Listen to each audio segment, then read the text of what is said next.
El comienzo de nuestro relato bien podría situarse durante el tórrido mes de julio de 1921, y no precisamente en territorio español, sino en el secarral que constituye el solar de las tribus del Rif, situado entre las ciudades de Alucemas y Melilla, al norte de Marruecos. Alfonso XIII, el africano, pudo haber sido destronado antes. La desastrosa actuación de España como potencia colonial en el espinazo del norte marroquí que las potencias occidentales resolvieron dejarnos sirvió para aplacar el prurito imperial que escocía desde la pérdida de Cuba, Puerto Rico y Filipinas.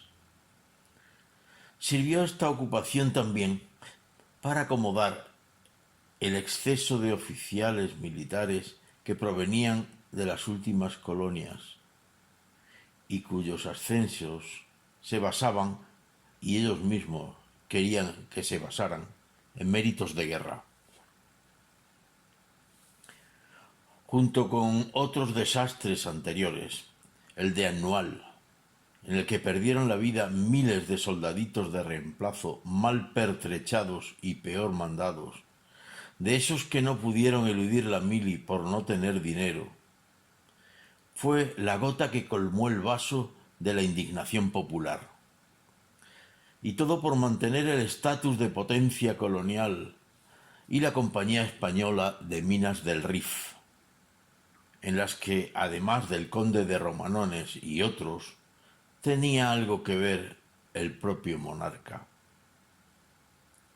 Esas vidas desperdiciadas en manos de muchos oficiales corruptos e ineptos, salvando a los que demostraron un comportamiento ejemplar, que también los hubo, podrían haberse aprovechado si se hubiera programado el desarrollo de algunas comarcas y regiones de España que lo necesitaban tanto como los rifeños, quienes no nos habían llamado para ser sus salvadores.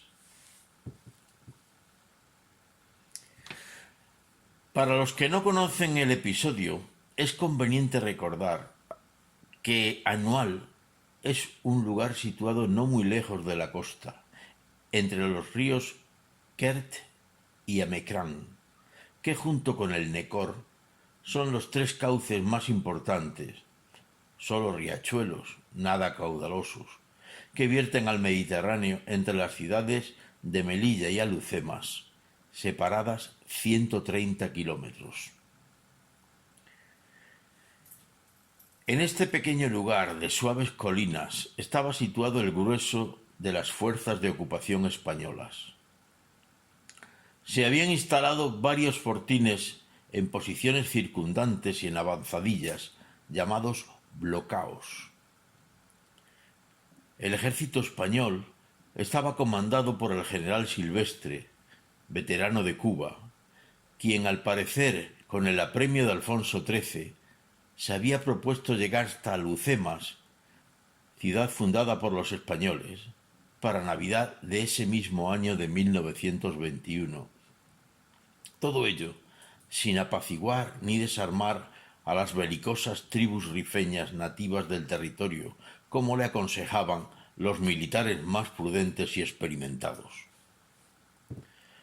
En julio, los rifeños consiguieron desmantelar algunos de los blocaos avanzados, hasta que Silvestre, rodeadas las fuerzas por miles de combatientes nativos, dio orden de retirada que se convirtió en tiro al blanco sobre los soldaditos españoles.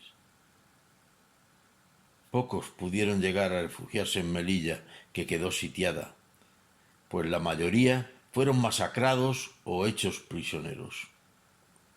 Se calcula que murieron alrededor de 13.000 combatientes.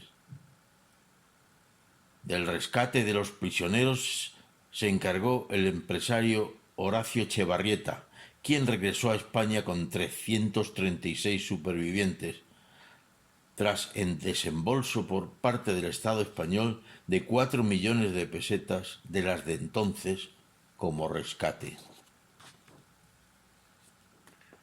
Cuentan, pero no está acreditado, que Alfonso XIII exclamó al conocer el precio: ¡qué cara está la carne de gallina! Nos imaginamos qué sucedería en España si estos acontecimientos hubieran sucedido ahora.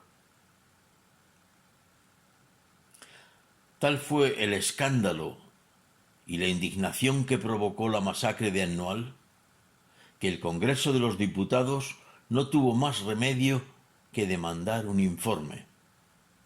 Expediente cuya elaboración fue encargada al general Juan Picasso, sí, pariente del pintor. Las conclusiones del expediente debían de ser demoledoras. El documento circula hoy por todas partes y puede ser consultado en su texto original y comentado. Pero en su día, el informe no llegó a ver la luz, porque se encargó de ello el general Miguel Primo de Rivera, quien, para tranquilidad del rey y con su aprobación, estableció en 1923 una dictadura que acallaría la petición de responsabilidades por el desastre. El dictador tendió puentes inteligentemente al Partido Socialista, que, dado el deterioro de la situación, se avino en principio a colaborar con el nuevo régimen. Más tarde, caído en desgracia Primo de Rivera, y tras la dictablanda de Berenguer, ante el clamor político reinante no hubo más remedio que convocar elecciones, las que el 14 de abril de 1931 ganaron los partidos republicanos, incluido el PSOE, que ya se desmarcó a tiempo de su anterior colaboracionismo, provocando la huida de un Alfonso XIII, abandonado hasta por los propios monárquicos. Había comenzado la Segunda República, una república que duraría poco, aunque sí más que la primera, que sobrevivió un año. Desde entonces se ha pretendido insertar en el genoma de los españoles que la república es sinónimo de caos, degeneración y anarquía.